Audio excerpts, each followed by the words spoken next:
capaz de reparar em algumas semelhanças, por exemplo, com o C-3PO da Guerra das Estrelas. Depois, em 1927, tivemos uma nova revolução. Pela primeira vez tivemos som e vozes sincronizadas no cinema. Uma vez mais, os céticos, não, isso vai distrair os espectadores. Não é cinema puro. Okay? Cinema puro era mudo. Porquê isto? Porque havia muitas estrelas de Hollywood que cresceram e se fizeram ricas no cinema mudo. E quando tiveram de falar, as vozes delas não eram propriamente muito boas para os filmes falados, ok? Então acabaram por perder os seus trabalhos e não foi muito bem visto o cinema falado. Primeiro o Jazz Singer, em 1927, uma vez mais, a renegarem as mudanças no cinema. Depois, em 1939, já após a invenção da televisão, que a televisão já existia nesta altura, então existia a necessidade do cinema competir com a televisão, que nesta altura ainda era preto e branco. Então o cinema arranjou novas formas de competir, neste caso o Technicolor. Pela primeira vez, cinema a cores, grande ecrã, para levar as pessoas novamente à sala de cinema. Depois disso, a televisão cresceu, mais pessoas com televisão em casa, os cinemas foram perdendo gente, mais uma vez o cinema tem de se reinventar e acaba por adotar o CinemaScope. Mais uma vez, uma maneira de atrair as pessoas ao cinema, visto que estavam a abandonar graças à televisão. Vocês provavelmente já terão visto algum filme com este tipo de simbologia. Em 1973, damos um saltinho um bocadinho grande, mas porquê? Se calhar já ouviram falar desta série chamada Westworld, neste caso não é série, mas é um filme de 1973, onde pela primeira vez foi utilizada imagens criadas, gráficos criados por computador, que simulavam precisamente a visão desta personagem, se eu conseguir passar, que não estou a conseguir, que é um cyborg, ok? Em que víamos a visão dele, pixelizada, uma coisa que custou um absurdo dinheiro na altura, algo como $100.000 para fazer alguns segundos, ok? Não está a passar? Ok. Isto depois foi o início do uso do digital no cinema. Em 1977 temos outra nova revolução, não propriamente em termos de efeitos especiais ou efeitos digitais, mas o Star Wars obviamente mudou tudo no cinema. Entre outras coisas, apresentou-nos dois dos androides mais famosos de todos os tempos, como eu estava a referir há pouco no Metrópolis, o C-3PO e o R2-D2. O Star Wars evoluiu também em termos de efeitos especiais no cinema, em muitas coisas, não só na história. Depois, em 1982, temos Tron, um filme quase inteiramente criado digitalmente, sobreposto a imagens filmadas por película, em que se fala de um mundo virtual, uma vez mais, governado por inteligência artificial. A inteligência artificial é um tema muito recorrente no cinema. Se calhar o cinema é um dos maiores culpados dos nossos medos pela inteligência artificial, porque nos continua a perseguir com este demónio da máquina exterminadora. Ver um pouquinho, não sei se vocês viram o filme, se recordam, se não viram, aconselho.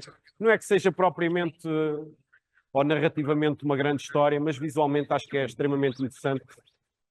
E se adequarmos a 1982, se pensarmos no que foi feito, é realmente incrível. E a digitalização do nosso herói no mundo virtual, governado pelas máquinas. Depois, em 1992, damos mais um salto.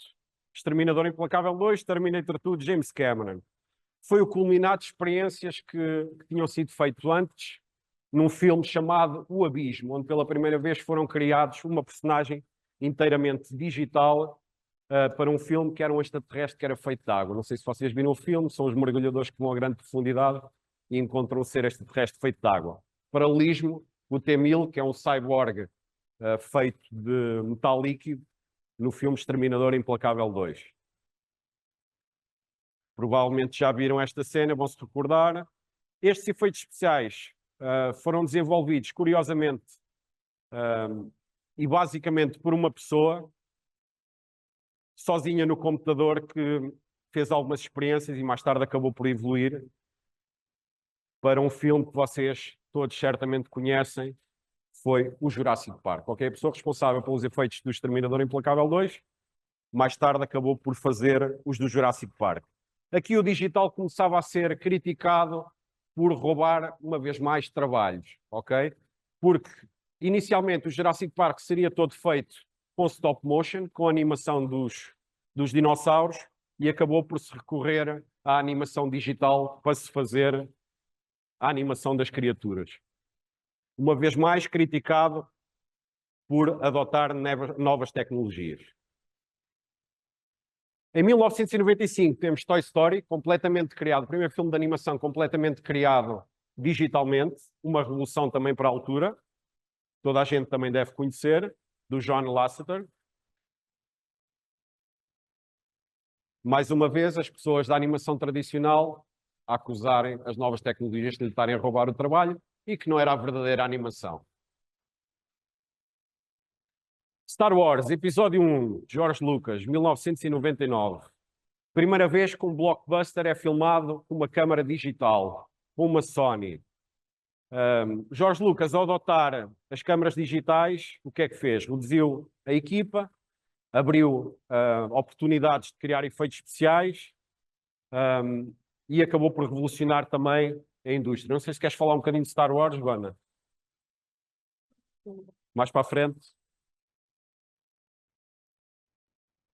Toda a gente conhece. Não é que seja propriamente um dos mais adorados da saga, mas é revolucionário por ter sido o primeiro blockbuster filmado com câmaras digitais. Em seguida, um filme que pelo menos a maioria que aqui está deve conhecer, The Matrix.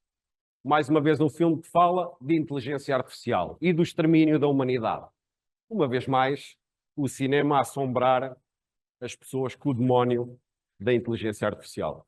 Dos irmãos Wachowski, em 1999.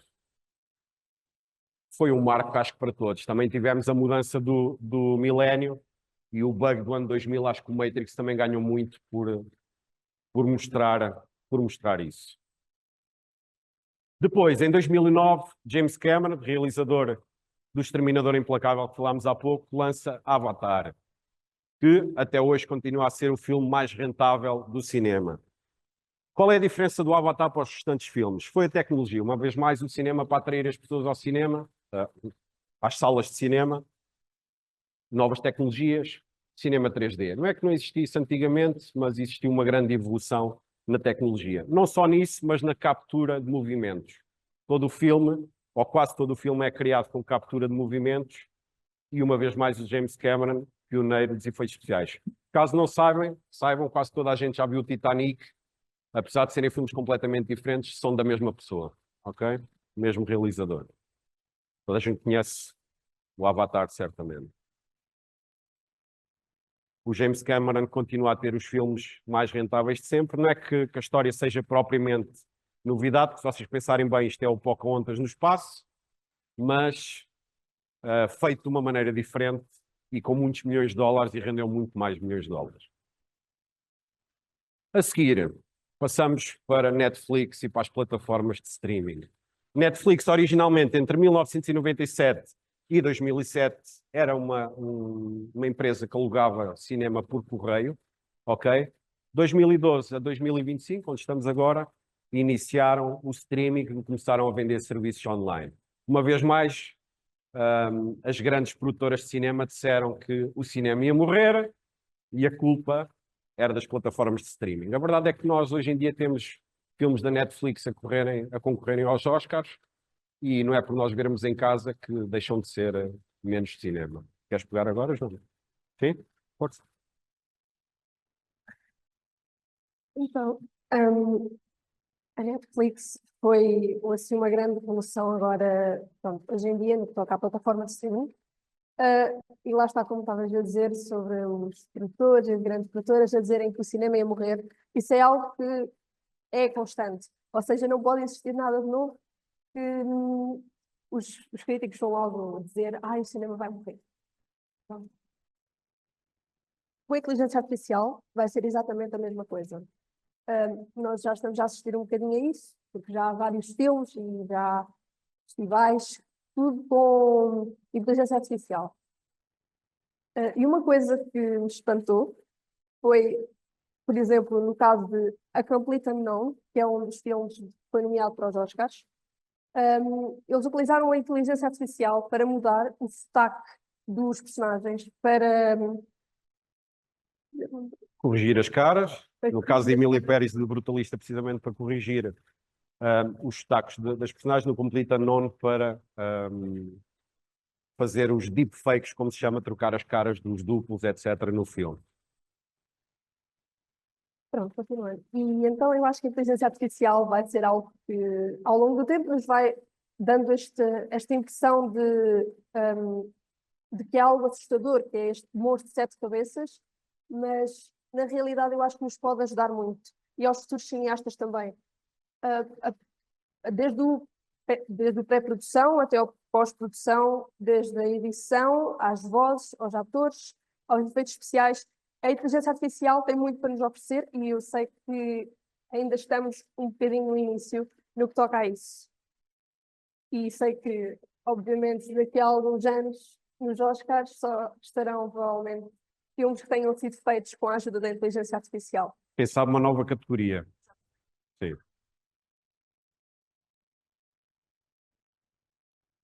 Um dos filmes que eu tive a investigar em Italica foi o novo filme da Star Wars, que é o The Ghost Apprentice. Que é um fan film, certo? fan Não foi film. criado pelos estúdios, foi criado por uma pessoa em casa, basicamente. E é fenomenal, porque aqui podemos ver o poder da inteligência artificial, do bom e do mau. Especialmente porque aqui, quando vemos aquelas cenas icónicas das naves no espaço e de todos aqueles efeitos especiais que estamos habituados a ver em Star Wars, nós conseguimos perceber que, de facto, foi feito tudo com inteligência artificial, por exemplo.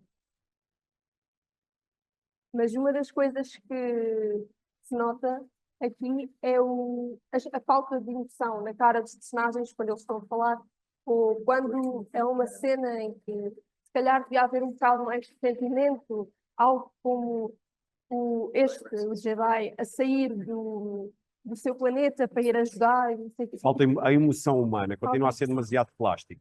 Ainda. Eu Mas, aconselho a sim, ver. sim. Está no YouTube.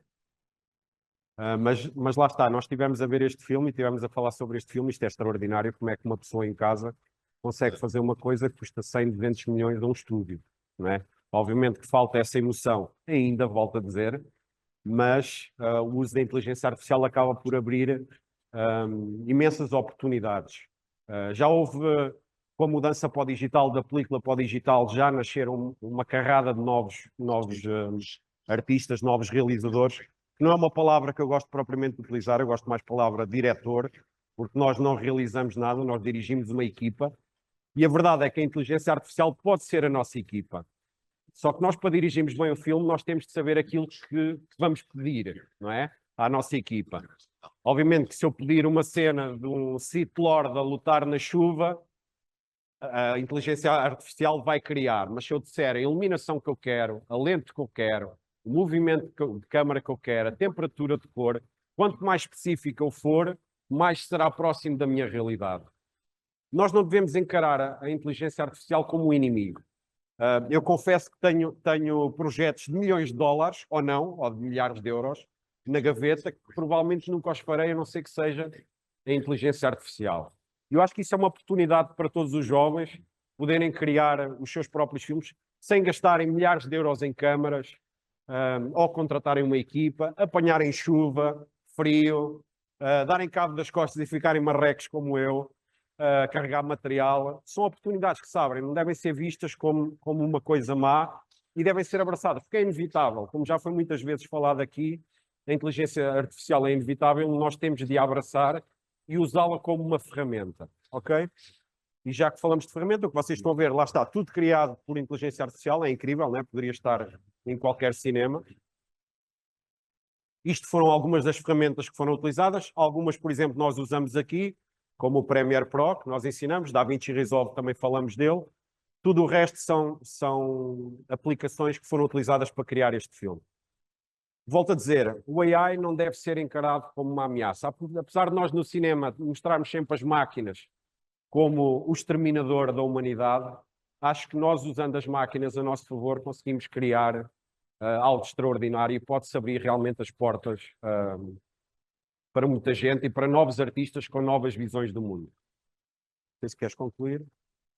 Gostava de concluir só voltando a reforçar que a inteligência artificial nos vai ajudar muito a nós cineastas. Especialmente, eu diria que não tenho muito jeito para escrever guiões, então acho que a inteligência artificial nos vai ajudar muito nisso. E mesmo a fazer os tais efeitos especiais, quer dizer, é assim uma junção de todas estas ferramentas, desde o DaVinci ao Premiere, tudo isto nos vai ajudar mais a inteligência artificial a criar uma nova era no cinema e a revolucionar aqui a nossa história de cinema.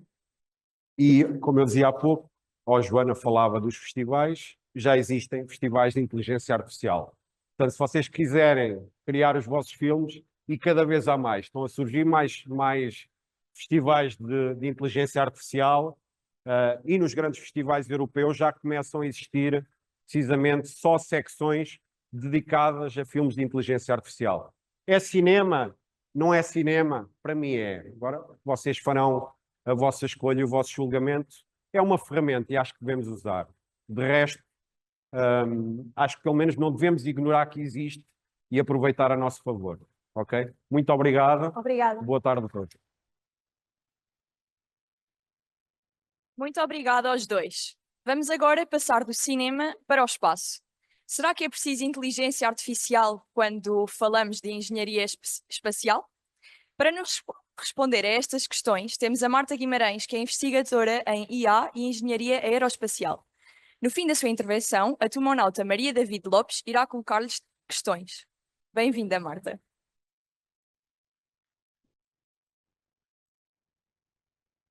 Obrigada. Obrigada. Conseguem-me ouvir? Sim. Bem, antes de mais, peço imensa desculpa que temos aqui uns problemas técnicos, mas acho que isso faz parte. Portanto, temos uma versão pequenininha da apresentação. Obrigada pelo convite e muitos parabéns. Estão a organizar aqui um dia repleto de conversas bastante interessantes. Até eu fiquei com vontade de pertencer a este grupo, por isso, parabéns. Portanto, o que me traz aqui hoje é AI para espaço, mas como na verdade o espaço é muito grande e eu não sei tudo sobre tudo, vou falar sobre aquilo que na verdade é a minha especialidade, que é a gestão de tráfego espacial, ou em inglês, Space Traffic Management. Já agora também para ficarem a conhecer um bocadinho melhor o meu percurso, eu tirei Engenharia Aeroespacial no técnico há uns aninhos, e, entretanto, juntei-me à equipa da Neuraspace, que, para quem não conhece, é uma startup portuguesa que, na verdade, é sediada aqui em Coimbra, e que, no fundo, aquilo que nós fazemos é esta gestão de tráfego espacial. Se este conceito ainda é um bocadinho estranho para alguns de vocês, não se preocupem, porque ao longo desta apresentação eu vou desenvolver um bocadinho sobre este conceito e diria que, no fim, toda a gente aqui vai ficar a perceber o que é, então, a gestão de tráfego espacial. Ora bem, claro, aqui temos a equipa da Neuraspace.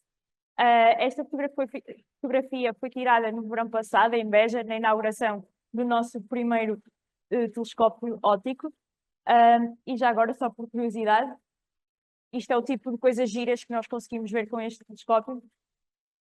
Isto, na verdade, depois da apresentação que acabamos de assistir, parece ficção científica. É quase. Voltando agora aqui então ao assunto que me traz cá hoje, que é satélites, turismo espacial. Então o que é isto? Por isso, vamos lá. De certeza que quase todos vocês já ouviram falar que existem satélites em órbita, mas porque é que nós temos satélites em órbita? Porque é que eles estão lá a fazer? Eles não estão lá só porque sim, não é verdade? Eles estão lá com um propósito, pode ser imensas coisas, por exemplo, pode ser para ciência e exploração, ambiente e monitorização, a navegação, certeza que todos vocês usam o GPS, se não é todos os dias, é quase. Pode ser também para pesquisa e desenvolvimento, ou então vigilância militar. Um exemplo muito óbvio é a Estação Internacional, a ISS, Estação, agora não sei dizer isto em português, péssimo, que no fundo é, é o maior satélite, ou se quiserem, dependendo do ponto de vista, é um aglomerado de satélites, e que no fundo serve principalmente para ciência e exploração. Outro exemplo que de certeza que quase vocês conhecem, ou pelo menos já ouviram falar, são os satélites da Starlink, como está aqui representado nesta figura, que servem para cobertura de internet. Não sei se alguns de vocês já conseguiram ver, como está ali à direita, mas a verdade é que nós conseguimos ver estes satélites a olho nu, à noite, se estiver bom tempo. Por isso, um dia virem assim umas luzinhas estranhas, não se assustem. É muito provável que sejam só satélites, mais especificamente os Starlink. Eu ontem estive a pesquisar outra vez os números, só para não me enganar, e fui confirmar, porque a verdade é que estes números estão sempre a mudar.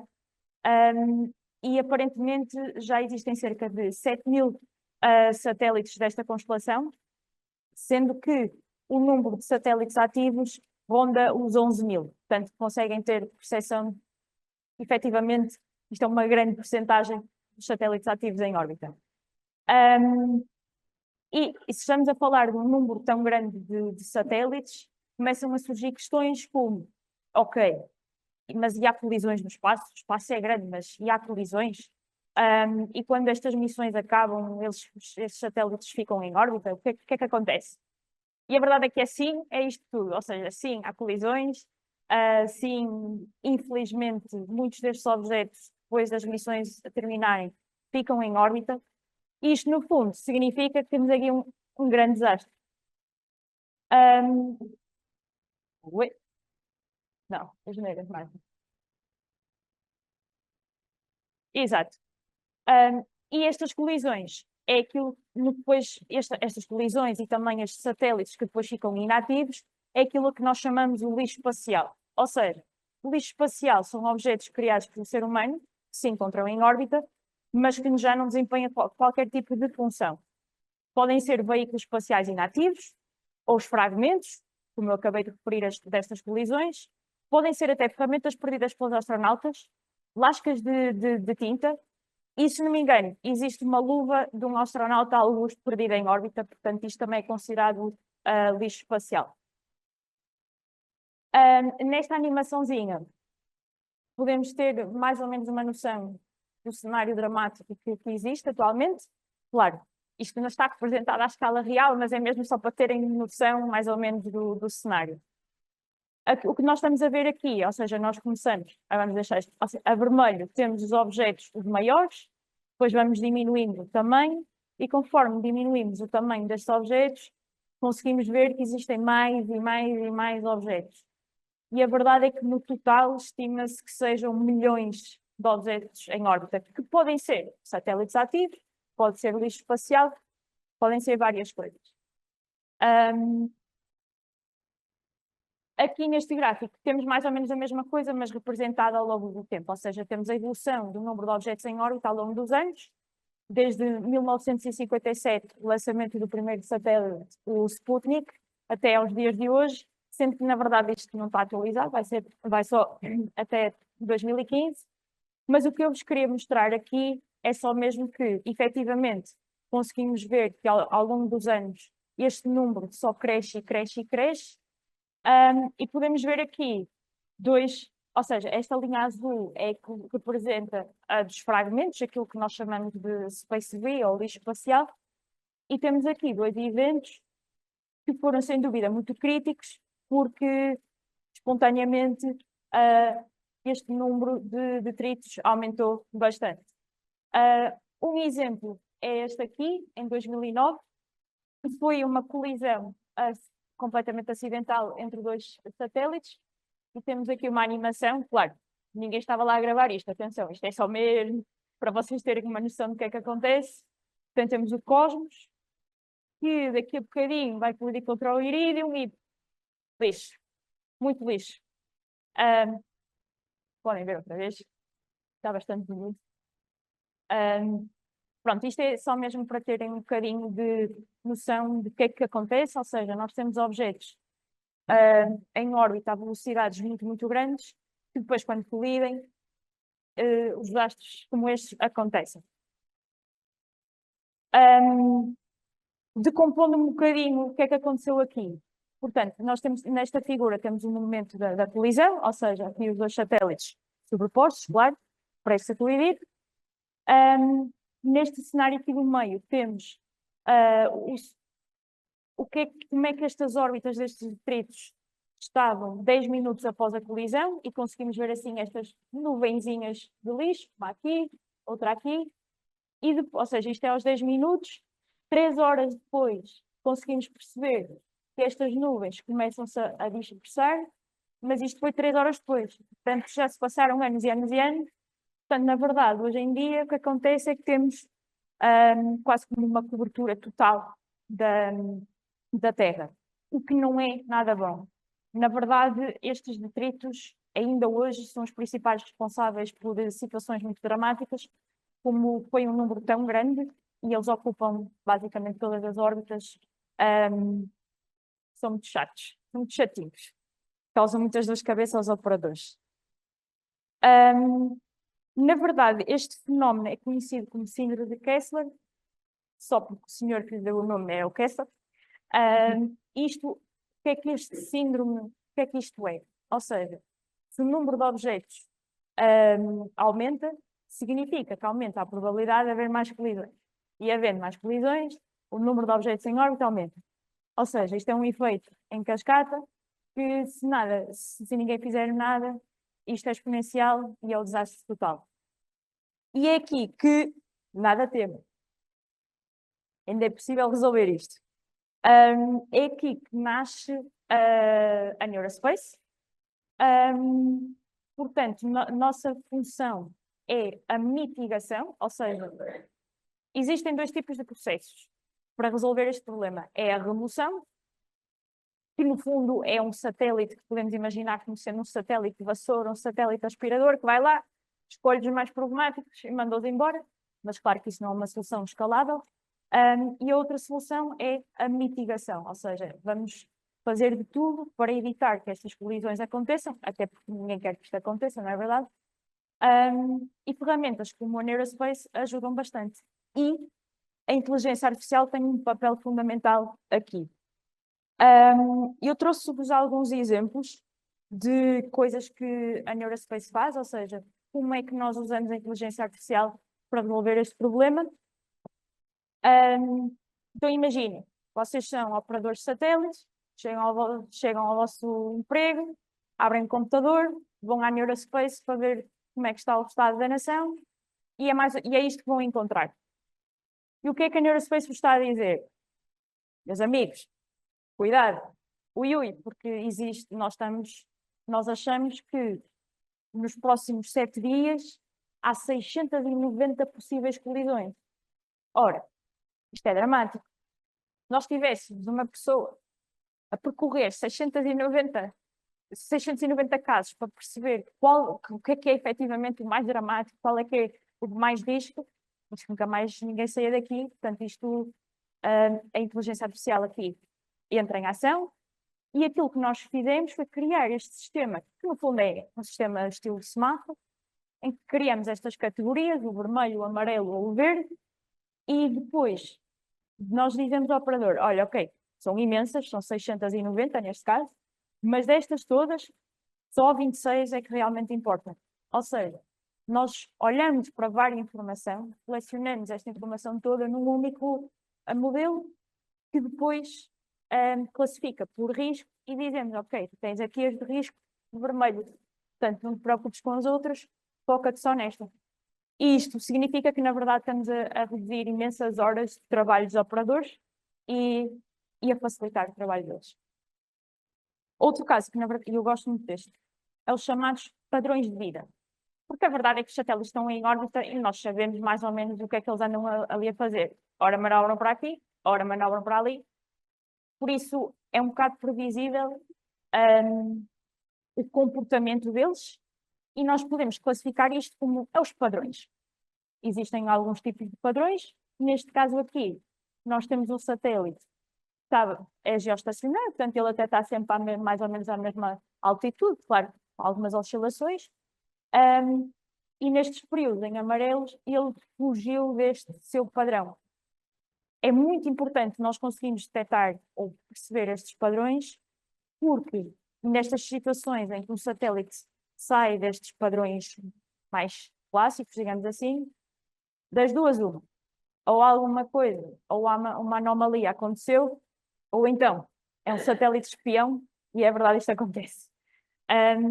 Por isso, se nós conseguirmos detectar estas diferenças de padrões, nós conseguimos informar os operadores e eles conseguem agir sobre o problema. Coisas concretas. Isto são mesmo resultados dos nossos modelos, ou seja, aquilo que nós fazemos é pegamos a informação dos 40.000 objetos catalogados neste momento, lembrem-se que este número vai aumentando, ou seja, 40.000 objetos, a informação de 40.000 objetos durante 6 meses ou um ano, ou o que seja, é um volume de dados absurdo, é gigante. Por isso isto, na verdade, só com a inteligência artificial é que vai lá. Isto era mesmo complicado. Nós passamos esta informação toda das órbitas e dos objetos por um modelo, que depois nos cria estes grupos, que basicamente é grupos que partilham as mesmas características. Não vou agora estar aqui a mencionar todos, porque até acho que não temos tempo, mas como há bocado referi Starlink, o nosso modelo foi capaz, este aqui é verdinho, isto é tudo o mesmo grupo, ou seja, o nosso modelo olhou para um ano de dados, acho que era, para 40.000 objetos, e percebeu que, e bem, porque nós sabemos que eles pertencem todos à mesma constelação, tinham características parecidas. Portanto, espetáculo. A AI conseguiu processar isto tudo. E o último exemplo que tenho para vocês, e se calhar o mais interessante, é relacionado com o clima espacial, ou space weather, soa assim um bocadinho mais cool. Da mesma forma que aqui temos chuva, no espaço temos a radiação do Sol. Vamos fazer este paralelismo. Ou seja, existem fatores que depois acabam por influenciar, por exemplo, a densidade atmosférica, porque a verdade é que ainda existe atmosfera nas órbitas mais baixas e estas variações neste tipo de variáveis influenciam as órbitas dos objetos, e pode até acontecer operadores de repente não saberem onde é que está o seu satélite porque houve uma tempestade solar muito forte. E então é muito útil para nós conseguirmos prever o que é que vai acontecer nos próximos dias para conseguirmos então melhorar estas previsões das posições dos objetos. Pronto, e no fundo foi isto que fizemos. Isto é só uma animação com os resultados, em que temos só 4 perspectivas diferentes do globo e que conseguimos ver que o nosso modelo conseguiu prever isto é para durante um dia, um determinado dia a seguir, como é que ia ser os valores da densidade atmosférica. Pronto, e depois nós agarramos nestes valores, mostramos aos operadores e melhoramos outros processos no caminho. E pronto, é isto. Espero que tenham gostado. Obrigada.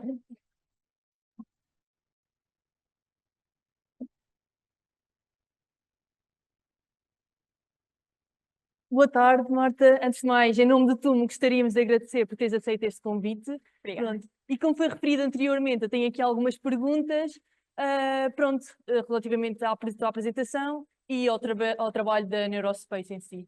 Pronto, primeiramente gostaria de fazer uma pergunta relativamente quais são os maiores desafios e dificuldades da utilização da inteligência artificial na gestão do tráfego espacial, quais se efetivamente os erros nestas previsões são comuns e como é que lidam com eles? Ok, então, relativamente à primeira pergunta, que eram os desafios, eu diria que neste momento um dos grandes desafios nem é tanto a desenvolver os modelos, é mais na recolha dos dados que depois nos permite desenvolver estes modelos. Porque estes dados podem ser, ou seja, aquele telescópio que vos mostrei no início, isso é uma das fontes, pode ser esta informação de Space Weather, pode ser informação que vem diretamente dos operadores, ou seja, são fontes completamente diferentes que no fundo se complementam. Portanto, aqui o desafio é arranjar estes dados todos para depois termos modelos bons. Relativamente à segunda questão, os erros são efetivamente, os erros das posições são grandes e é por isso que isto é um problema. Se nós soubéssemos exatamente onde é que os satélites estão, a Neurospace não existia e isto não era uma questão. Como existem muitas incertezas, ou seja, que nós cada vez que fazemos uma medição já vem com incerteza, depois existe a incerteza dos algoritmos para propagar as órbitas, estas incertezas acumulam-se todas, no final do dia nós sabemos mais ou menos onde é que os objetos estão, mas não sabemos com muita certeza. E é por isso que é importante usar a inteligência artificial para nos trazer um bocadinho mais certeza ao problema. Certo. E estavas a falar do problema da recolha de dados e gostaria também de fazer a pergunta qual é o papel do ser humano nesse processo e se nós continuamos a ser indispensáveis nesse setor. Eu diria que para este problema em específico, o nosso papel é mais para os operadores, ou seja, operadores ou entidades envolvidas nesta gestão, seria ótimo se todas as pessoas colaborassem, porque a verdade é que isto é para um bem comum, é para o bem de todos. Eu diria que aqui é mais, ou seja, se todos, um bocadinho nós, quiséssemos contribuir, mas claro que isto não é para toda a gente, é mais específico para quem trabalha com o problema.